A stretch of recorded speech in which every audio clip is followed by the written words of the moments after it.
As for the McCain campaign, quoting here, any serious Republican has to ask, how did we get into this mess? It's not where we should be, and it's not where we had to be. This was not bad luck. That from former House Speaker Newt Gingrich. To look at the other side of this equation, let's bring in Newsweek columnist, MSNBC political analyst, Jonathan Alter. Good evening, John. Hi, Keith.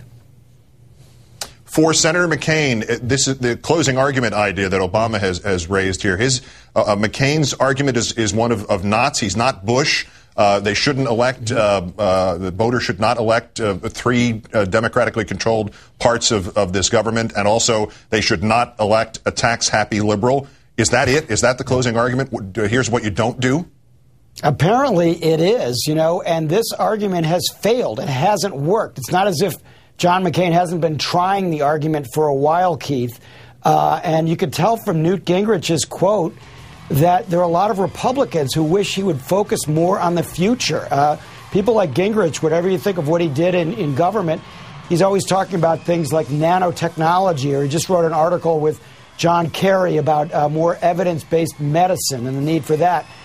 Other issues than just the old liberal bashing that is played out. The old attacks on tax and spend liberals just don't work. So in that sense, John McCain is not just an older candidate. His ideas and his whole approach are smelling very old tonight.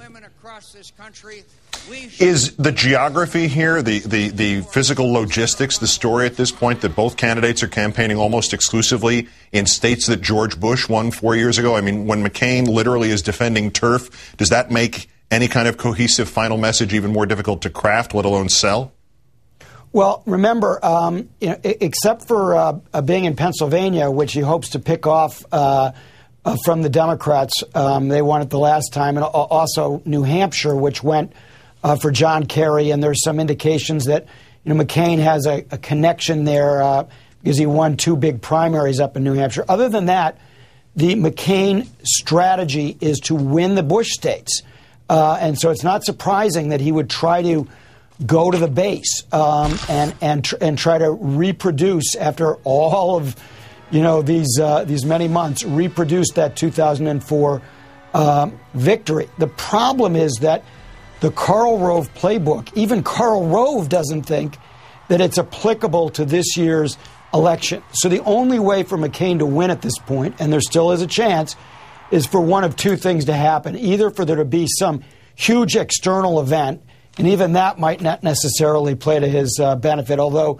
he is the default candidate, so you could argue that that could conceivably help him, or to just play to fear of Obama, fear of the other, fear of electing a president whose middle name is Hussein, all the kinds of things that we know are out there in parts of the electorate.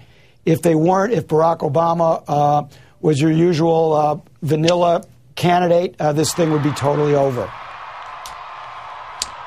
Fear and Pennsylvania. I'm in Philadelphia. I haven't been here that long. I didn't get the pulse of the city or anything during my time here, but I heard a few things here. Why Pennsylvania, when Philadelphia could deliver conceivably the Philadelphia area could conceivably deliver a 7-digit margin for Obama? Does McCain actually have a chance in this state?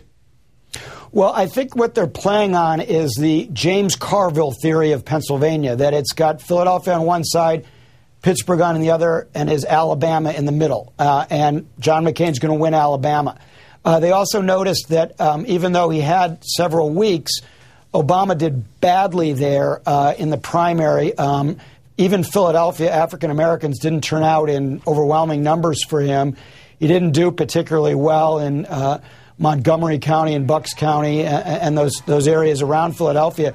So the easiest way for McCain to win this thing would be to change everything around in Pennsylvania. But he's in a deep hole there, and he's still digging. Jonathan Alter of Newsweek and MSNBC, as always. Thanks, John. Thanks, Keith.